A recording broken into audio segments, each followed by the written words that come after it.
ஒரு வெள்ளிக்கிழமை ஜும்மா தொழுகை முடிந்து அனைவரும் சென்ற பிறகும் அவர் பள்ளிவாசலின் ஒரு மூலையில் அமர்ந்திருந்தார். அவர் மனது பாரமாக இருந்தது. எழுந்திருக்க மனமில்லாமல் அப்படியே தரையை பார்த்துக் கொண்டிருந்தார். அப்போது இமாம் சிலருடன் பேசிக் கொண்டிருந்தது அவர் காதில் விழுந்தது. அவர்கள் குரானின் ஒரு சூறாவை பற்றி பேசிக் கொண்டிருந்தார்கள்.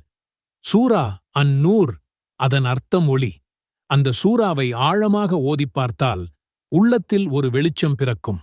அல்லாஹ்வே தன்னை வானங்கள் மற்றும் பூமியின் ஒளி என்று அதில் சொல்கிறான் என்று இமாம் சொல்லிக் கொண்டிருந்தார். அந்த வார்த்தை அந்நூர், ஒளி, அவருடைய இதயத்தில் ஒரு மணி போல் ஒலித்தது. ஒளியா? இப்போது என் வாழ்க்கையில் அதுதானே இல்லை. இருட்டில் மூழ்கிக் கிடக்கிற எனக்கு ஒளியைப் பற்றி பேசும் ஒரு சூறாவா என்று அவருக்குள் ஒரு சின்ன ஆர்வம் பிறந்தது.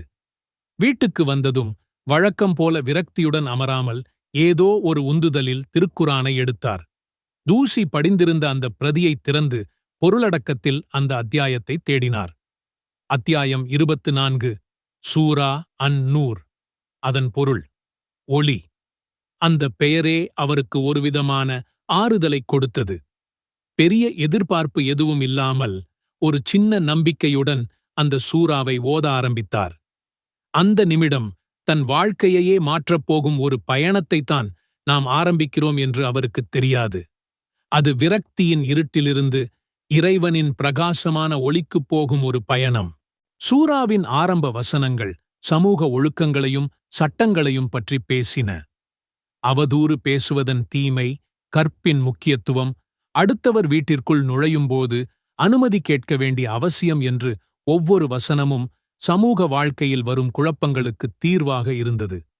இதை படிக்கப் படிக்க அவர் தன்னைச் சுற்றியுள்ள பிரச்சனைகளைப் பற்றி யோசிக்க ஆரம்பித்தார். தன் குடும்பத்தில், தன் சமூகத்தில் வரும் பல பிரச்சனைகளுக்குக் காரணம் இதுபோன்ற ஒழுக்கங்களை பின்பற்றாததுதான் என்று அவர் உணர ஆரம்பித்தார். அது வெறும் சட்டங்களாகத் தெரியவில்லை, அமைதியான ஒரு சமூகத்தை உருவாக்குவதற்கு இறைவன் காட்டும் வழியாகத் தெரிந்தது. அவர் தொடர்ந்து ஓதிக்கொண்டே வந்தார்.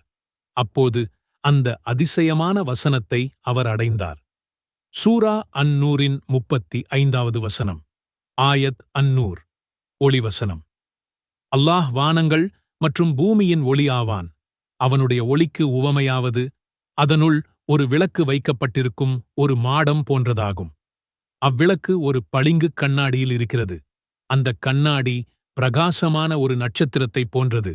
அது பாக்கியம் பெற்ற ஜைத்தூன் மரத்தின் எண்ணெயால் எரிக்கப்படுகிறது.